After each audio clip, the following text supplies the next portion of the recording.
Hi friends, this is Kris with Josephine's Designs.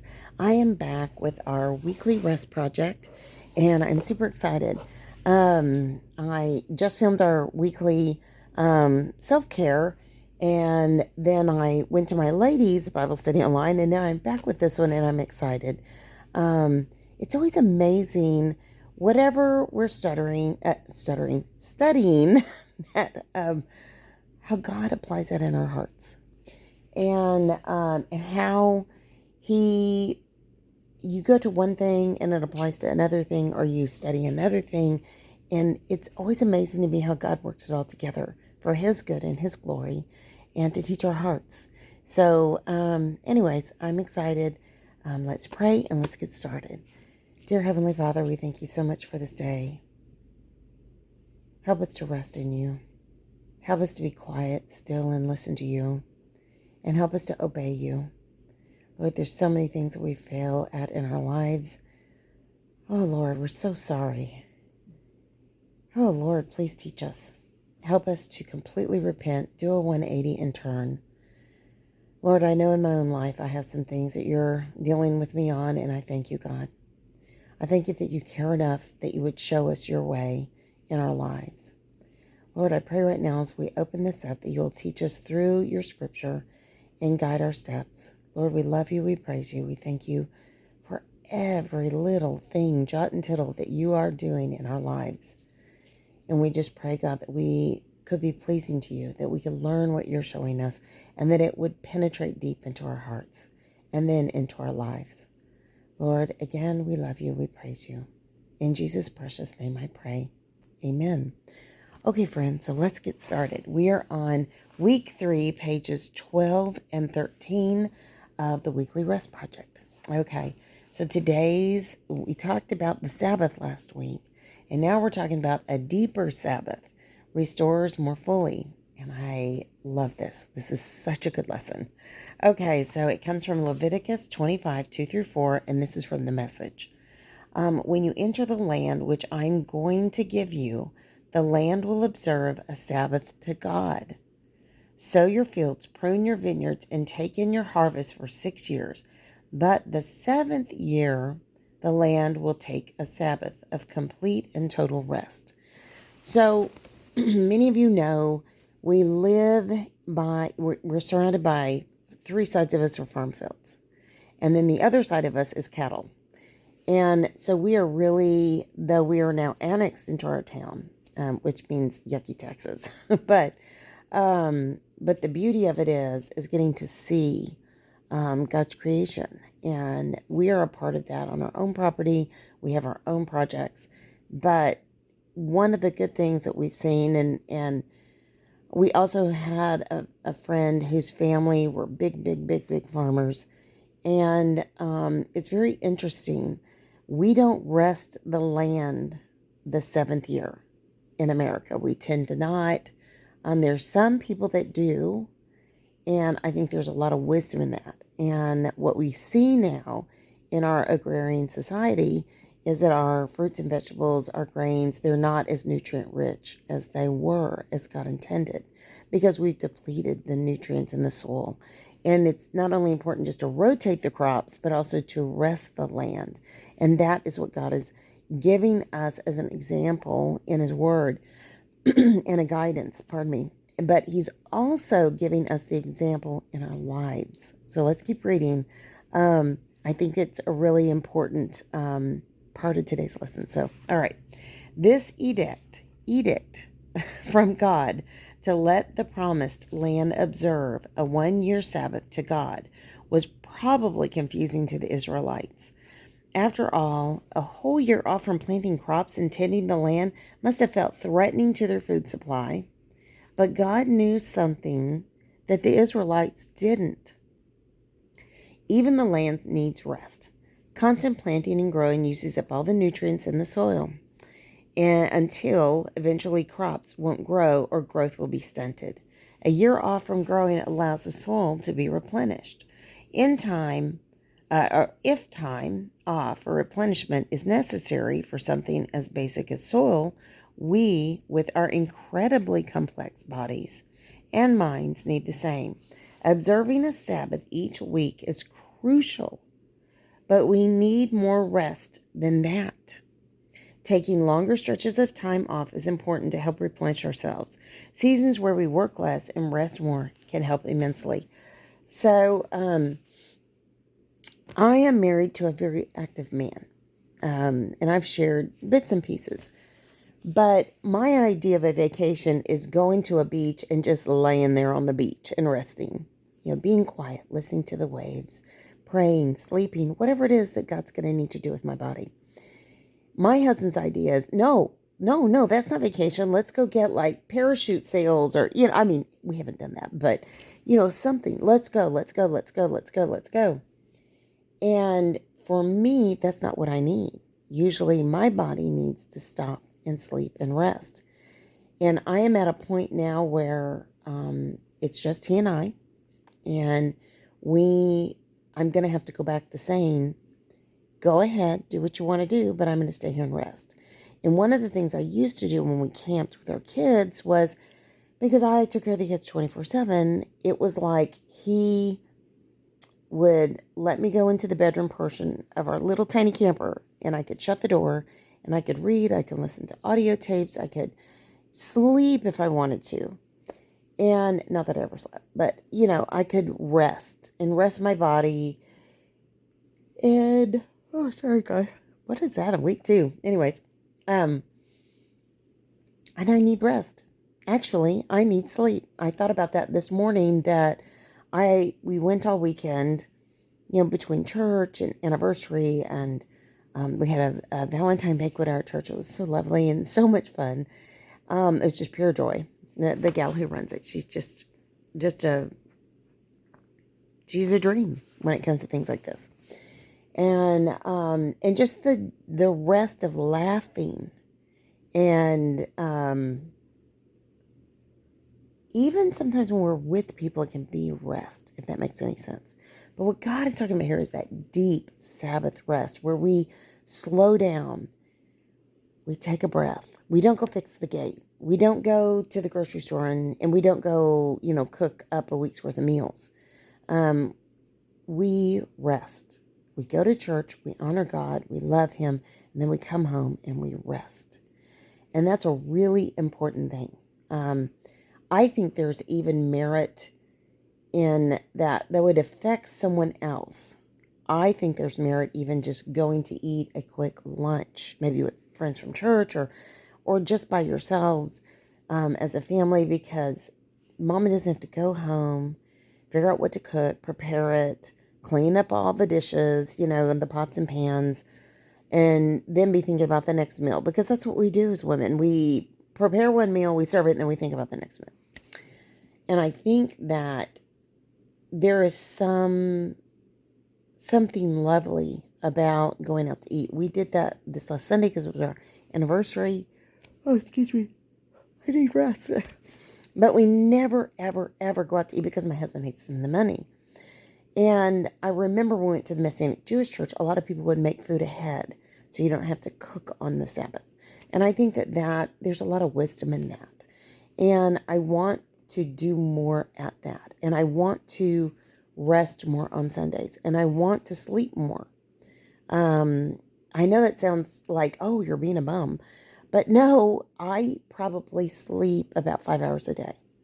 Due to pain, due to a puppy that has to get up and go to the bathroom at 4 a.m, due to just the different things. And what happens to me is, like yesterday, I came home from doing all I had to do, and I fell asleep for like 30 minutes. Oh, goodness, excuse me. And what it did was not let me go to sleep last night. And so I'm yawning today. And so because I took a quick nap late in the day, I couldn't sleep at night. So I need to be more intentional and plan out rest and allow deep rest. If it means go to sleep, then by all means, go to sleep.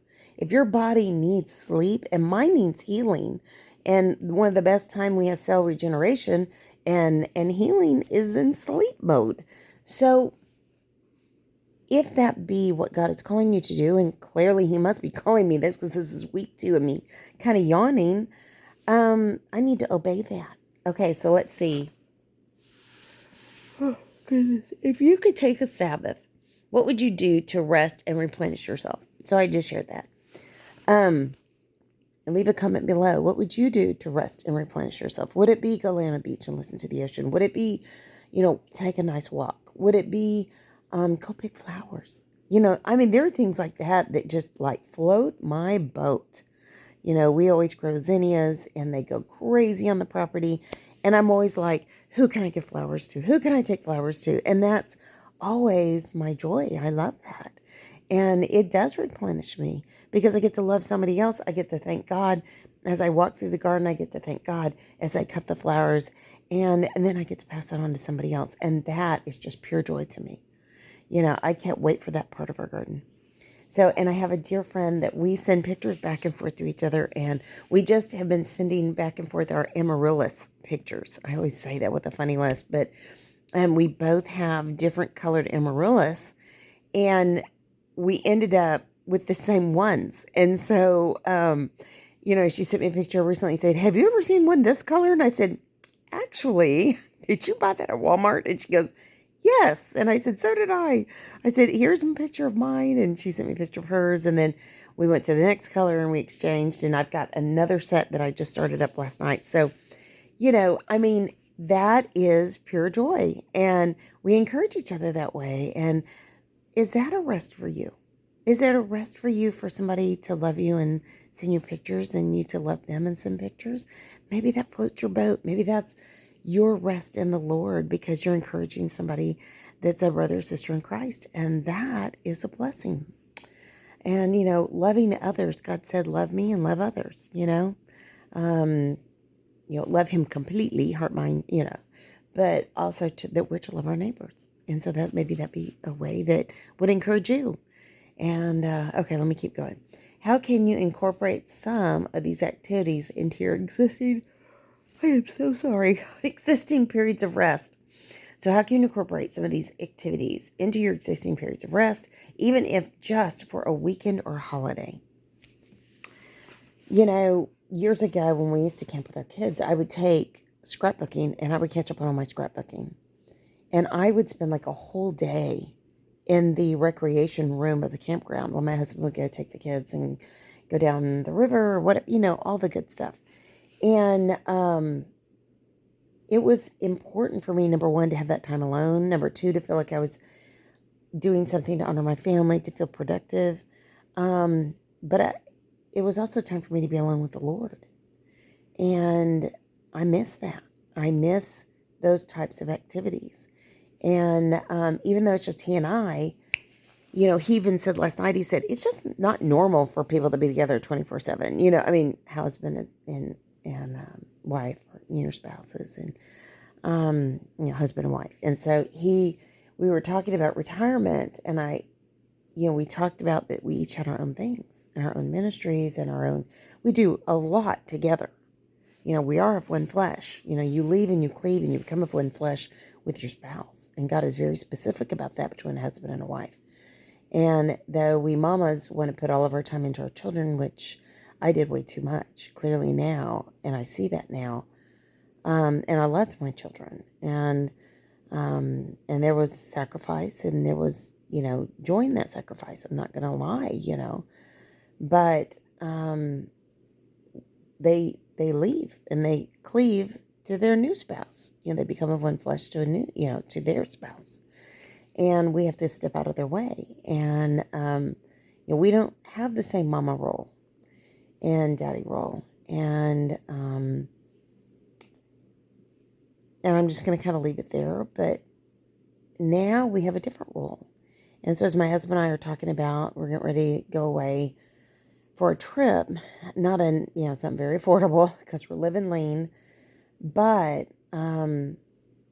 it's important for us to, even in that getaway, maybe to have a few moments for ourselves. So like he go into town and get coffee or, whatever it is that we're going to do. Maybe I want to go, bleach my teeth or do a facial or do a pedi. Maybe I get dropped off and have a pedi and he goes and, and goes to the coffee shop or something, whatever it is. And I keep saying coffee because that's kind of our thing. We like coffee, but also he needs something to go do by himself, and like if we go in a bookstore, we go in opposite sides. And there's a lot of things we read the same, but I purposely try to like veer away. I like to let him go do his thing and me to go do my thing. And maybe we meet up at one of our favorite sections together. When we were younger married, we'd take a date. We'd have a date and we go to a bookstore. And it was there's a Barnes and Nobles near where we lived. And it was fun because we could go get a Starbucks coffee and we could take it into the bookstore, go find a couple of seats, and just go sit and look at books. And occasionally we'd buy a book because we didn't have a lot of money. And so now we don't need any more books. Matter of fact, I have a basket I'm getting ready to get rid of, and I have loads more to clean out. But I'm at that point now where it's like, I don't need this anymore. I need to pass this on to somebody else. And some I'm going to give away, some I'm going to sell. I mean, it's just as God leads. But in light of that, in time of rest, going to the bookstore, just sitting in a chair, no agenda, just reading through books, trusting God. How wonderful was that? And I loved it. And so, what is it that you can go do? What is it that you can do that provides that deeper rest? And the great thing about Barnes & Nobles, it's pretty quiet. And, or at least it used to be. You could fall asleep in that chair and it would be okay. Just be careful if you have coffee, don't let it spill. But isn't that the truth? That is, when God gives us these opportunities, we need to seize the day and not yawn. Oh, goodness. Okay, Lord, I get it. I need to rest. So even my little puppy is resting. Yeah. And I knew usually when she calms down and settles down, then I can kind of, catch my breath. And, that's how it is when you're a mom. When your children finally take a nap, do you go clean the house or do you go and just take a nap too? And sometimes I had one child that I had to sleep with. I had to lay there the whole time because if I got up, they would wake up. And, but I look back at that and think that was such a precious time and that was such a sweet way for me to slow down and rest. So what is your rest that you need for that deeper Sabbath connection? All right, friends, let's pray and I'll let you go. Dear Lord, we thank you for today. We thank you for all that you're doing. We ask you, God, to show us your way, your will, your design for our lives. And Lord, sometimes yawns are good. I haven't yawned all morning until this devotional. And I don't know if it's the content, Lord, or if it's that you're speaking to my heart that I need to slow down for a few minutes. And Lord, I pray as I finish this devotional that I will stop and rest and seek you and look for a deeper rest. And I pray that for each and every person, whatever that they're going through, that you will give them a deep rest. Lord, I love you. I praise you. I thank you for everything you're doing. In Jesus' name I pray. Amen. When my mom was raising us kids, she would come in, she would take a nap in the afternoons. And she would sit in her recliner when she got home from work and she'd take a nap. Not always, but she did quite a bit. And I remember thinking, okay, hold on. I see that now. Sometimes a 10-minute cat nap is worth 3 hours of nap. I don't know why it's so refreshing. I don't think you get into that deep sleep, but it does help. So if that's what you need, go for it. Because I'm getting ready to go for it for about 10 minutes.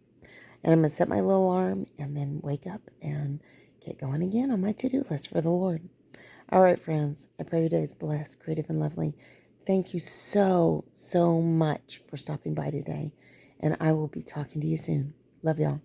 Bye.